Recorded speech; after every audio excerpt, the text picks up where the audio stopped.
Oke, di video kali ini akan sedikit berbeda karena saya kali ini tidak membuat menggunakan skrip. Jadi di sini kita hanya ya diskusi aja lah, kurang lebih kayak gitu. Nah, video kali ini saya pengen bahas mengenai bagaimana sih caranya memiliki mindset agar kita dapat diterima di beasiswa LPDP. Jadi mindset ini saya rasa cukup perlu ya sebelum kita pertama menyusun esai, kemudian juga sebelum kita melakukan tes yang paling akhir yaitu interview atau tes substansi. Nah, mindset ini saya rasa perlu karena beberapa kebelakangan ini saya sering sekali melakukan mentoring bersama menti-menti yang akan meng-apply untuk beasiswa LPDP. Kebanyakan jurusan dari program studi yang mereka pengen apply adalah di luar negeri, sehingga saya rasa ini perlu saya share ke teman-teman semua di sini, dan apa saja sih yang perlu teman-teman persiapkan sebelum teman-teman menyusun esai dan juga interview. Yang pertama, saya boleh mention bahwa tidak kurang dari seluruh menti saya yang memiliki IPK yang sudah cukup, bahkan IPK yang cukup besar. Bisa dibilang dia ranking 1 paralel di universitas yang cukup terkenal di Jakarta, PTN, alma mater warna kuning. Jadi IP-nya 3,8, hampir sempurna, dia ranking 1 paralel, dan prestasi pun banyak dari kuliah, aktif organisasi, prestasi akademis. Namun ada beberapa hal yang mungkin dari menti-menti saya tersebut yang secara mindset masih kurang tepat. Mungkin itu yang bisa saya sampaikan. Nah, apa saja sih hal yang perlu diperhatikan sebelum teman-teman menyusun esai dan mempersiapkan interview? Jadi yang pertama adalah kita perlu menganalogikan bahwa LPDP ini adalah sebagai investor dari aset yang akan mereka investasikan. Jadi mereka adalah sebuah lembaga investasi. Anggaplah lembaga ya mereka adalah seorang investor dan kita sebagai penerima LPDP nantinya itu adalah sebuah aset yang mereka inginkan asetnya berkembang dan memiliki return kepada negara karena LPDP ini milik negara, seperti itu. Nah, mindset yang pertama yang pengen saya tekankan adalah mindset ya sama dengan orang lain, yaitu growth mindset. Tapi dalam konsep investasi, growth mindset yang saya pengen tekankan adalah bahwa ya mereka seorang investor pasti ingin asetnya ini terus bertumbuh dan memiliki potensi pertumbuhan yang baik gitu. Jadi kalaupun kita memiliki masa lalu yang masih dirasa kurang, maksudnya tidak memiliki prestasi, kemudian juga masih tidak memiliki skill yang cukup, tapi mereka pun akan mengakses apakah orang ini akan terus bertumbuh, apakah orang ini dapat di-upgrade, seperti itu. Nah, kalau saya boleh cerita pengalaman saya pribadi, sebetulnya saya tidak memiliki prestasi akademis. Jadi saya punya satu prestasi saat saya kuliah adalah juara 3 lomba fotografi. Jadi sangat tidak relevan sebetulnya. Namun mungkin ya tadi balik lagi karena ini prosesnya investasi, mereka ingin melihat seberapa jauh kita dapat bertumbuh.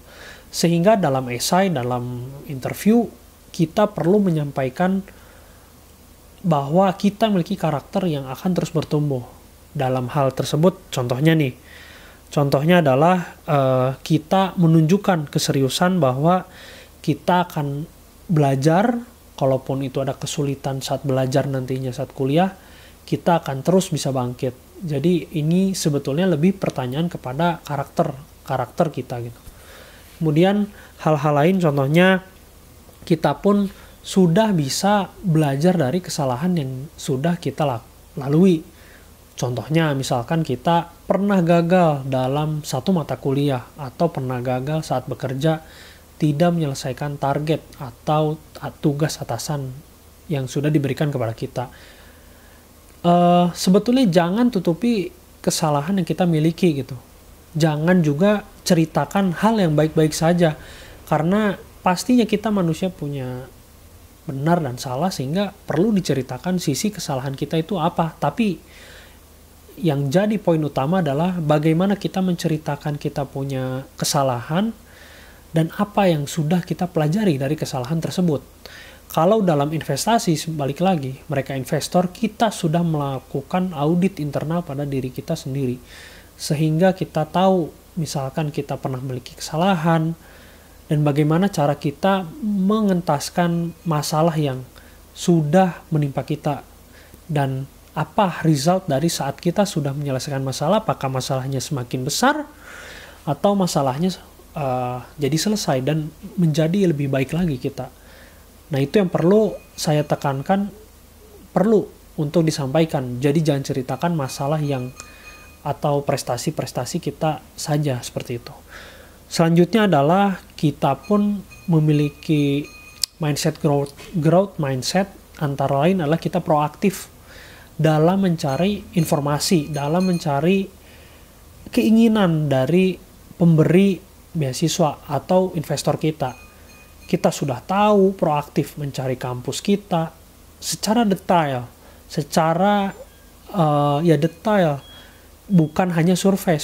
Sebagai contoh, jika mereka bertanya, jika kita menjelaskan di esai, apa saja sih semisal program studi yang ditawarkan di kampus tersebut, kita bisa dengan gamblang dan harus dengan gamblang menjawab, program studi saya di semester 1 akan A, B, C, D. Saya memiliki mata kuliah A, B, C. Mata kuliah A mengajarkan ini, B mengajarkan ini, C mengajarkan ini. Kemudian di semester 2 saya akan belajar mengenai A, B, C. Ya, kita secara detail kita sudah tahu apa saja sih mata kuliah per semesternya. Itu menunjukkan keseriusan kita. Kita ingin masuk dan kita ingin kuliah di sana gitu. Sehingga seorang investor akan percaya, seorang yang memberikan kita beasiswa akan percaya bahwa kita benar-benar serius dan tahu apa yang harus kita lakukan, sehingga mereka mendapatkan rasa aman, rasa nyaman terkait aset yang akan diinvestasikan, bahwa dia tahu betul dia mau ngapain, seperti itu. Kemudian juga profesornya siapa, kita harus tahu betul apa yang akan kita tuju, negara mana yang akan kita tuju, universitas apa, menawarkan apa, ada apa saja di negara tersebut, berapa, tidak terlepas terkait akademis saja ya, perkuliahan. Kita juga perlu menjelaskan mengenai kehidupan di sana. Di sana itu misalkan kuliah di Australia, apakah di Australia lingkungannya suportif, ada laboratorium apa saja, pemerintah Australia mendukung dari sisi mana saja, berapa biaya hidupnya, berapa biaya ngekos, berapa biaya makan. Kita seenggaknya tahu betul sehingga kita tidak memiliki celah untuk bilang tidak tahu. Sehingga jika investor bertanya, jika investor ingin membaca esai kita, dia akan mendapatkan satu kesan secara tidak langsung bahwa orang ini tahu betul apa yang ingin dikerjakan, seperti itu.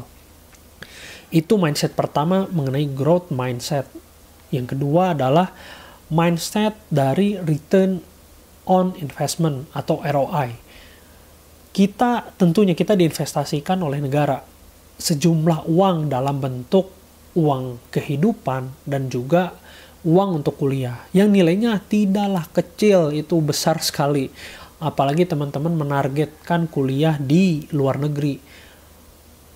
Bayangkan saja uang kuliah saya kira-kira itu senilai 70.000 Australian dollars atau 700 juta jika dirupiahkan. Belum uang hidup. Berapa uang hidup per bulan dari pemberi beasiswa. Sehingga kita perlu amanah menjaga uang yang sudah diberikan kepada kita. Bagaimana kita mereturnkan investasi yang telah diberikan oleh negara kepada kita. Salah satu contohnya adalah jangan terfokuskan pada prestasi yang nantinya akan meningkatkan value diri kita, tapi kita pun perlu memikirkan masalah atau dampak sosial apa jika kita mendapatkan beasiswa ini. Apa sih dampak sosial yang akan meningkat, yang akan kita selesaikan khususnya di Indonesia, karena beasiswa PDP milik pemerintah Indonesia. Dan kemudian apa saja sih rencana kita yang secara realistis, bukan hanya semangat yang berapi-api seperti saya akan membangun komunitas terbesar di Indonesia. Tapi rencana apakah yang paling real, yang paling nyata, yang paling akan dengan mudah kita kerjakan, bukan hanya sekedar rencana angan-angan. Jadi kita harus tahu betul kita setelah kuliah ini, setelah lulus mau ngapain. Misal kita lulus mau bekerja di instansi A, alamatnya di sini, nama pemilik perusahaan ini, dia punya aset apa. Kita harus tahu betul kita mau ngapain. Atau jika kita ingin membuat organisasi jenis apa, bekerja sama dengan siapa. Contoh, saya ingin kembali misalkan ke Bali, membangun desa di Bali, bekerja sama dengan Pak RT, Pak RW, dan juga instansi daerah di sana, sehingga saya juga misalkan memiliki relasi nanti waktu kuliah, orang pemerintahan atau orang dari swasta. Jadi lebih pragmatis, bagaimana kita mengentaskan secara pragmatis, bukan hanya sebuah teoritis. Seperti itu. Kemudian juga kita perlu memiliki portofolio awal kita, seperti bukan hanya sebuah rencana saja, tapi kita sudah pernah melakukan itu gitu. Jadi bukan rencana saya akan membangun organisasi, karena nanti akan ditanya kenapa nggak bikin organisasinya sekarang aja. Karena emang butuh kuliah dulu buat bikin organisasi, nanti pasti akan ditanya seperti itu. Maka kita berusaha untuk ikut organisasi yang semisal ingin kita bangun nantinya. Contohnya kita pengen bikin NGO, ya kita sekarang udah jadi NGO gitu, udah daftar NGO, udah kerja di NGO, atau udah menjadi volunteer di NGO tersebut. Sehingga nanti jika mereka bertanya, ya saya sudah melakukan itu sekarang. Karena saya nantinya akan membangun ini, sehingga mereka akan lebih percaya dan lebih merasa aman karena orang ini sudah tahu dan sudah pernah, tidak hanya kosong dan tidak hanya sebatas sebuah ide. Seperti itu. Dan mindset yang terakhir, yang ketiga adalah kita mengetahui dari sisi keaslian diri kita. Jadi cobalah teman-teman berusaha segenuine mungkin, tidak menjadi dibuat-buat gitu. Genuine dalam arti jika teman-teman adalah seseorang yang ingin dengan dikuliahkan ini, teman-teman ingin menjadi lebih baik lagi, ingin membangun Indonesia secara garis besarnya, ingin beramanah terhadap apa yang sudah dipercayakan ke teman-teman nantinya. Jangan hanya semata, wah ini enak dikasih uang dari beasiswa sehingga digunakan sembarangan gitu. Hanya untuk jalan-jalan di luar negeri misalkan. Jadi sebetulnya itu hanya bonus plusnya ya. Saya tahu bahwa teman-teman bisa explore nantinya, jalan-jalan, bisa juga bermain, bisa juga ikut organisasi lokal, tidak hanya perkuliahan, tapi utamakanlah yang menjadi beasiswa itu. Ya teman-teman utamakanlah studinya. Kenapa ingin studinya? Jadi bobotnya lebih berat di situ. Tidak hanya bobot untuk jalan-jalannya gitu. Jadi tanamkan dalam hati teman-teman bahwa ya saya ingin benar-benar dengan serius ingin berkuliah, serius belajar, serius berusaha, sehingga nantinya saya akan bisa menjadi orang yang lebih baik dan membangun Indonesia dengan lebih baik lagi. Dengan khususnya saya menjadi orang yang lebih baik, seperti itu. Mungkin satu lagi tambahan, apa yang perlu teman-teman perhatikan dalam membangun mindset agar dapat dilihat menjadi seorang yang siap. Salah satunya adalah yang terakhir, teman-teman perlu menjadi seorang yang ingin mendapatkan beasiswa itu. Jangan hanya mimpi saja. Jangan hanya sebatas ide saja.